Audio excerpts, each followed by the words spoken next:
Kolam ni kita dapati berada di kawasan ni lebih kurang 3 bulan yang lalu, 3 bulan atau 4 bulan yang lalu. Dan sebelum ni tak ada kolam, tapi kawasan ni adalah kawasan banjir kilat.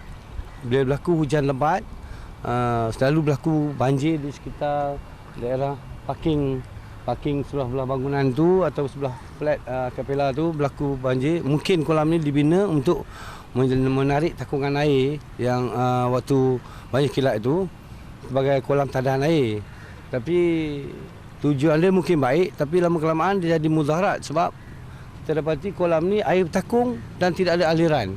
Dia boleh menjadi tempat pembiakan nyamuk, tempat kumpulan sampah dan boleh membahayakan kepada kanak-kanak ataupun orang awam yang mungkin berkeliaran di daerah sini atau yang menyusup masuk melepasi pagar, main-main tepi kolam dan boleh jatuh kerana kolam ni agak dalam.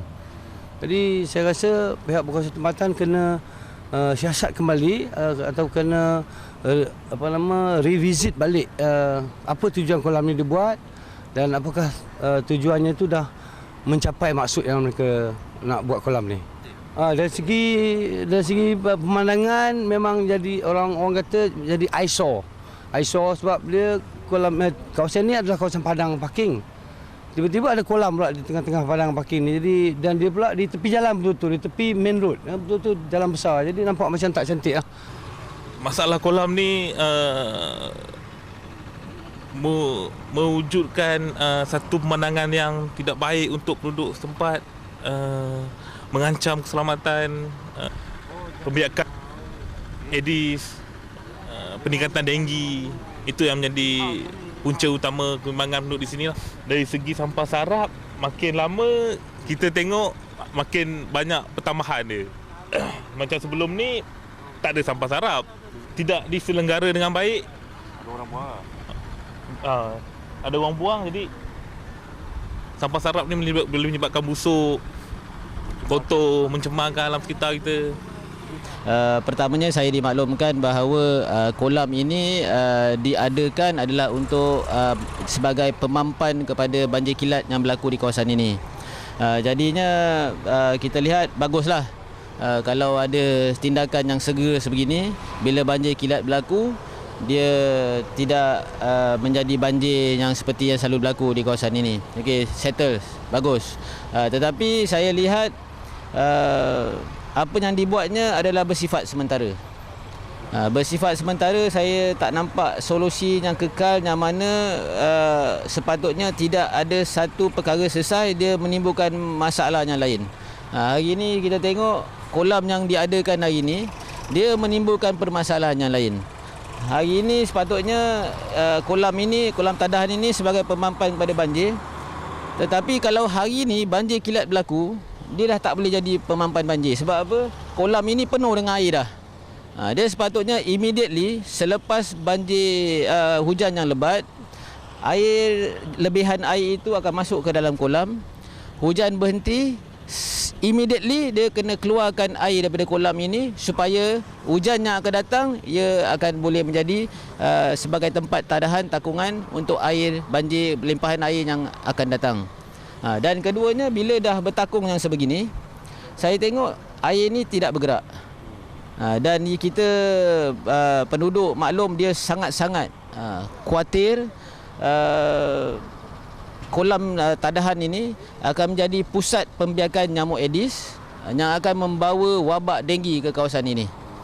Dan kita pun seperti kita sedia maklum, negeri Selangor telah pun menjadi negeri yang paling tinggi rekodnya dari segi kes denggi. Kalau kita lihat sehingga ke hari yang semalam, sebanyak 30,000 lebih kes denggi telah berlaku di negeri Selangor.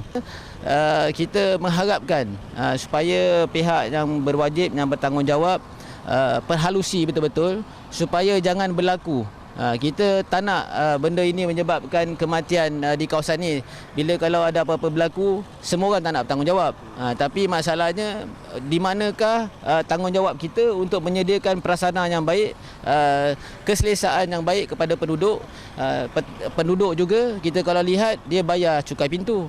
Tapi bayar cukai pintu dia mengharapkan environmentnya juga sihatlah.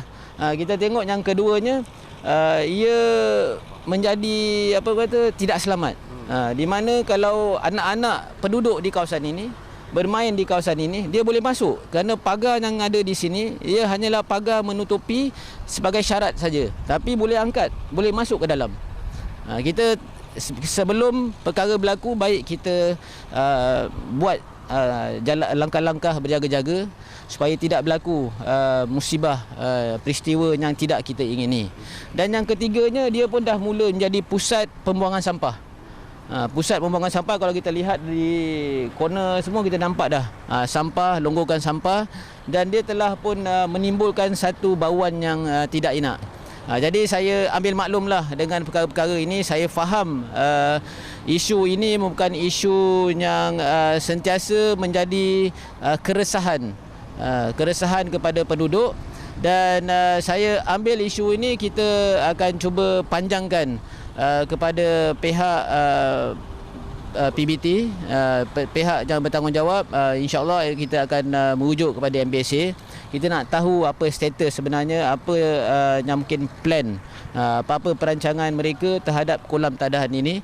Dan kalau boleh kita nak mempercepatkanlah apa tindakannya. Dan kalau tidak ada solusi yang baik, kita mengharapkan supaya dia timbus dan kita fikirkanlah perkara yang boleh kita jadikan solusi kekal, yang mana banjir selesai dan tak ada masalah-masalah baru yang berlaku setelah kita melakukan perkara solution tersebut. Dan bagi saya kita tak payahlah menyalahkan pada siapa-siapa. Kita kalau boleh kita nak dapat satu penyelesaian yang baik bagi keselesaan keseluruhan penduduk di kawasan ini. Dan kita berbincang dan kita tengok macam mana boleh kita bantu menyelesaikan masalah penduduk di sini. Itu yang terbaik. Sebab apa, hari ini kalau kita salah menyalah, perkara tak selesai, yang jadi mangsanya adalah penduduk di kawasan ini.